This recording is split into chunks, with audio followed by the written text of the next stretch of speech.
লা ইলাহা ইল্লাল্লাহ, এর একটা গুরুত্বপূর্ণ অবিচ্ছেদ্য অংশ হলো মুহাম্মাদুর রাসূলুল্লাহ। আকীদাটা দেখেন কত গুরুত্বপূর্ণ। কেউ যদি বলে লা ইলাহা ইল্লাল্লাহ, সে কিন্তু মুসলমান হবে না। লা ইলাহা ইল্লাল্লাহ বলে কিন্তু তাকে মুসলমান বলা যাবে না। আল্লাহ ছাড়া কোনো ইলাহ নাই, ভালো কথা।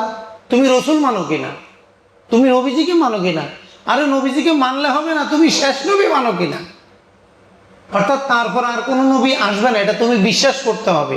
এতটুকু বিশ্বাস করা ফরজ। এর মধ্যে কোনো একটা অংশ যদি কেউ অবিশ্বাস করে অথবা বিশ্বাস না করে, ঘোষণা না দেয়, স্পষ্ট না করে, তাহলে সে কিন্তু কাফের, সে কিন্তু মুসলমান হওয়ার কোনো সুযোগ থাকবে না ইসলাম ধর্মে। অতএব আল্লাহ ছাড়া আর কোনো ইলাহ নেই, এটা ইমানের একটা অংশ।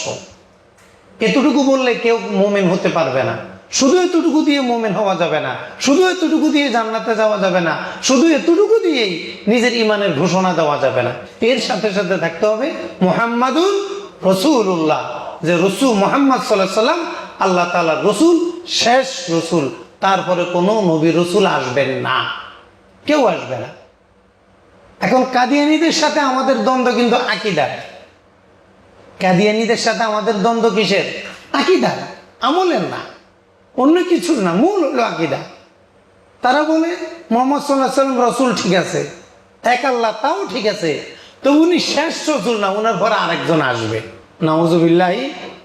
সাথে সাথে কাফের হয়ে গেল, সাথে সাথে কাফের হয়ে গেল, দাফন কাফন হারাম হয়ে গেল, স্ত্রী তালাক হয়ে গেল, পরিবার বিচ্ছিন্ন হয়ে গেল, স্বামী স্ত্রীর সম্পর্ক ছিন্ন হয়ে গেল, শুধু একটা ঘোষণার অভাবে যে মুহাম্মদ সাল্লাল্লাহু আলাইহি ওয়াসাল্লাম আখেরি রসুল, শেষ রসুল, তারপরে কোনো রসুল আসবে না, এই স্বীকৃতি না থাকার কারণে।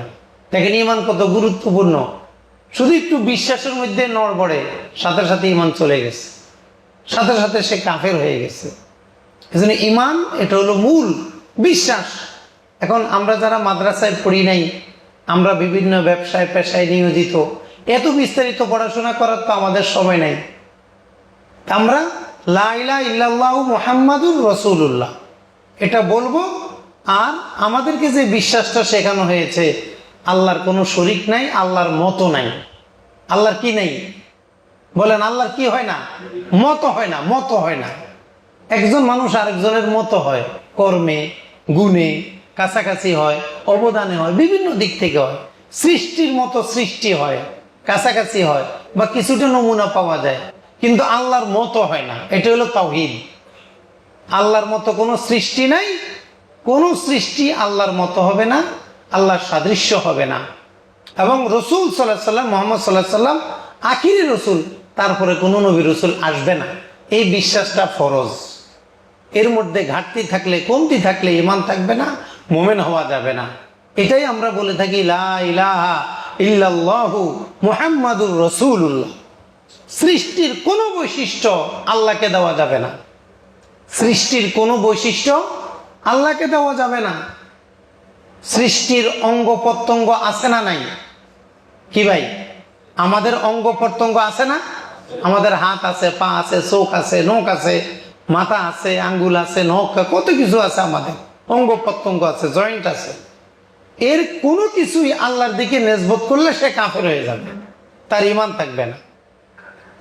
কারণ আল্লাহ তাআলা হলেন সকল সৃষ্টির খালেক, স্রষ্টা।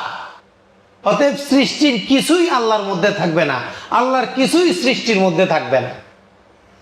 এটা হলো লা ইলাহা ইল্লাল্লাহ, যে আল্লাহর কোনো গুণ, আল্লাহর মতো, মেসাল, নমুনা কিছুই সৃষ্টির মধ্যে থাকবে না। আর সৃষ্টির কোনো কিছুই আল্লাহর দিকে নিসবত করা যাবে না। এর কোনো একটা যদি ব্যতিক্রম হয়ে যায়, তাহলে কিন্তু ঈমান থাকবে না। আল্লাহ কেমন? আল্লাহর মতো। আমরা যারা পড়াশোনা পারি না, আমরা এক কথায় আল্লাহ কেমন? আল্লাহর মতো। আমরা আর কিছু জানি না, জানতে গেলে অনেক পড়াশোনা করতে হবে। যেহেতু পড়াশোনার সময় নেই, তাইলে এখানে কথা শেষ। আল্লাহর মতো হয় না, আল্লাহর তুলনা হয় না। সৃষ্টির কোনো বৈশিষ্ট্য আল্লাহকে দেওয়া যাবে না।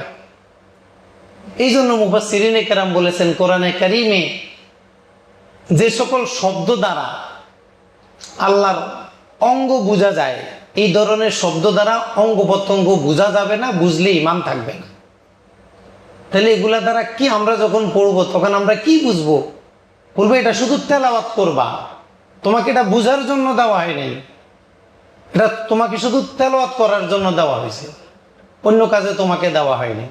তুমি শুধু তেলাওয়াত করবা, তেলাওয়াত করলে তোমার সওয়াব হবে, এটা বোঝা দরকার নাই। ইয়াদ, ওয়াজহুন, এই জাতীয় যত শব্দ আছে এগুলার মাকসাদ হলো তেলাওয়াত, তেলাওয়াত করলে সওয়াব হবে। এগুলার অর্থ কি, উদ্দেশ্য কি, আল্লাহ ভালো জানে। তাফসীরুহা তেলাওয়াতুহা আমির রুহা কামা জাত, এগুলার তেলাওয়াতই শেষ, এগুলার কোনো আর ওয়াজ নসিহত চলবে না, এগুলার ব্যাখ্যা বিশ্লেষণ চলবে না, এখানেই আমাদের আলোচনা শেষ। তাহলে কোরআনের মূল আলোচ্য বিষয় কয়টা? 3টা, ঈমান, আকীদা, ইবাদত, আখলাক। এই 3টার মধ্যে মূল হলো কি? ঈমান। আমানতু বিল্লাহি ওয়া মালাইকাতিহি ওয়া কুতুবিহি ওয়া রুসুলিহি, এই যে আমরা ঈমানে মুফাসসালটা আমরা বলি, আল্লাহর প্রতি ঈমান, ফেরেশতাদের প্রতি ঈমান, আসমানি কিতাবের প্রতি ঈমান, পরকালের প্রতি ঈমান, জান্নাত জাহান্নামের প্রতি ঈমান, কবরের শাস্তি, কবরের শান্তির প্রতি ঈমান, পরকালের প্রতি ঈমান, এগুলো সব হলো ঈমানের মৌলিক বিষয়। এগুলো সব আমরা বিশ্বাস করি, এই জন্য আমরা মুসলমান। কোরআনে কারিমের দ্বিতীয় মূল আলোচ্য বিষয় ইবাদত। ইবাদত আল্লাহর জন্য কিছু করা, এটা হলো ইবাদত। আল্লাহর জন্য যা করবেন সেটাই ইবাদত।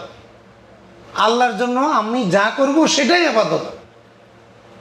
এই জন্য শিরক হয় বিশ্বাসের ক্ষেত্রে, আমলের ক্ষেত্রে কখনো শিরক হয় না। আমলের ক্ষেত্রে কি হয় না? শিরক হয় না।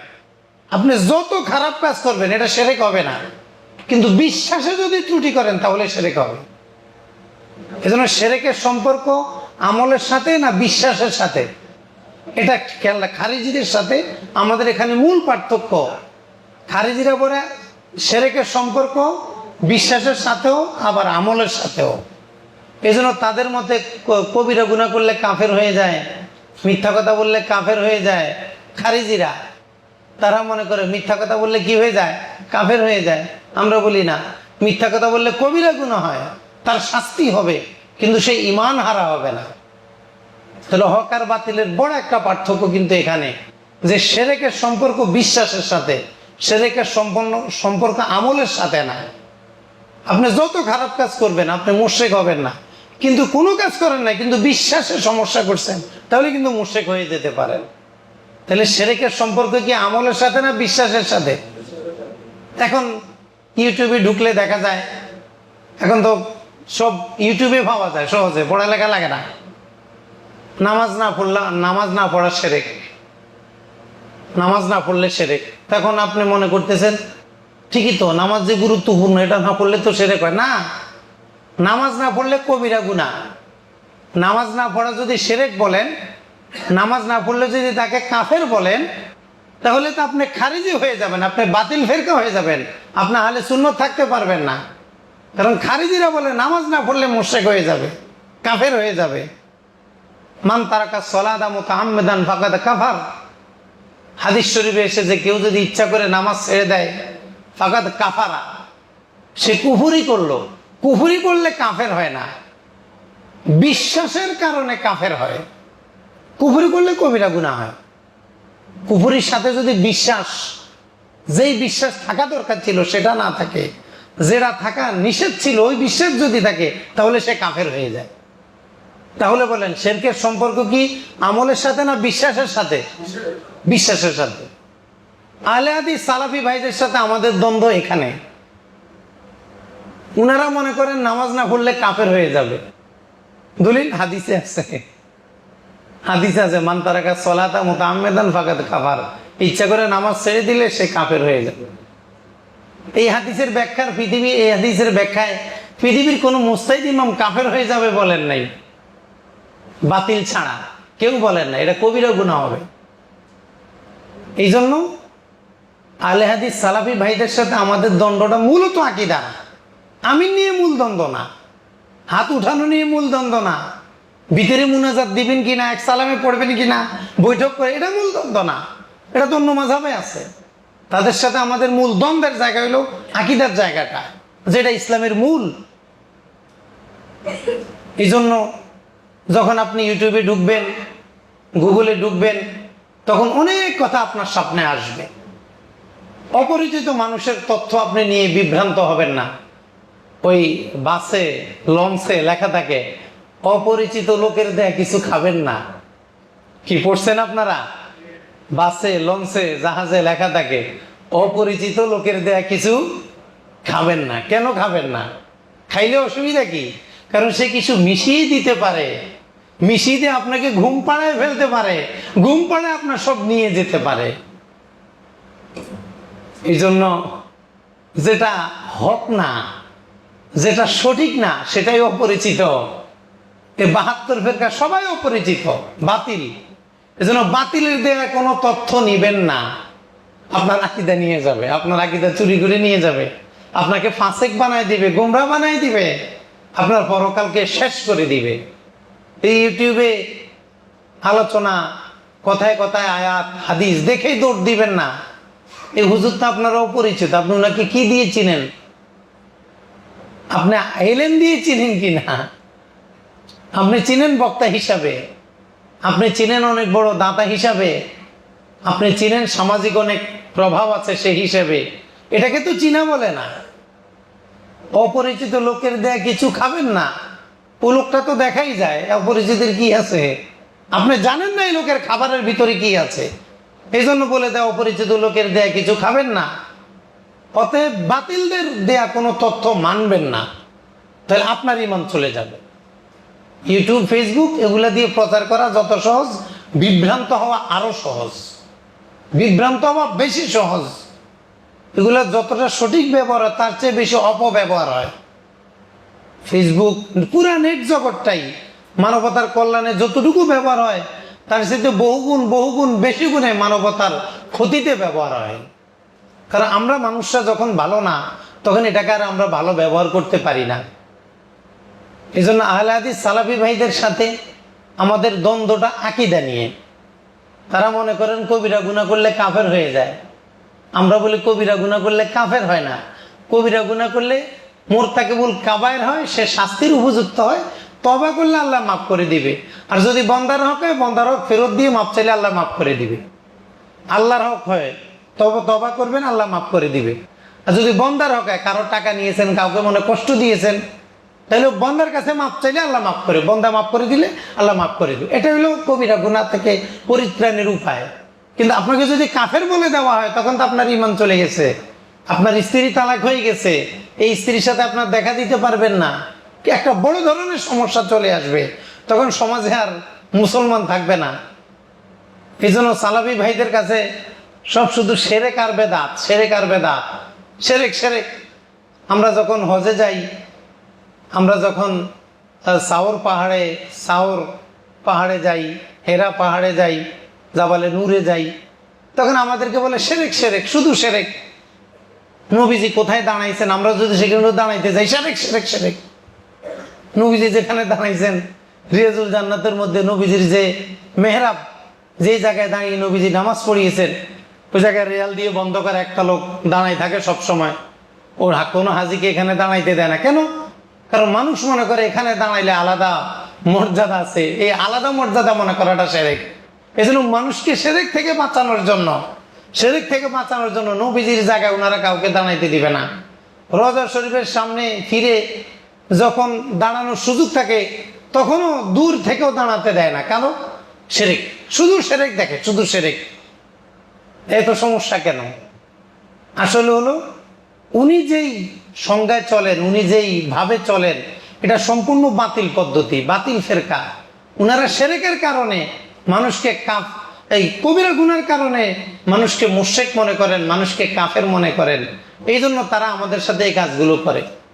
আর যারা দাঁড়ায় অধিকাংশই তো মূর্খ, পড়াশোনা পারে না। তো আরবিতে বললেই কি আলেম হয় নাকি? আরবিতে গালিগালাজ করে না? হ্যাঁ, আরবদের যখন রাগ উঠে গালিগালাজ করে না? এটা কি বাংলা দিবে গালি? আরবিতেই তো দিবে। বিভিন্ন কোম্পানি তাদের প্যাকেজিং এর মধ্যে আরবিতে লেখে না? আরবিতে লিখলে কি একবারে সম্মান হয়ে যাবে? আমাদের ভারতবর্ষের মানুষ আমরা মনে করি আরবিতে লিখলে বোধহয় কোরআন শরীফ হয়ে যায়। আরবিতে কথা বললে বোধহয় অনেক অনেক আরবি পারে না। আবু জাহেল আরবিতে কথা বলতো।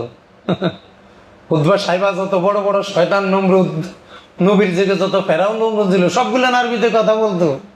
কঠিন আরবি সাহিত্যিক ছিল, আকীদার কারণে তারা কাজে লাগে নাই।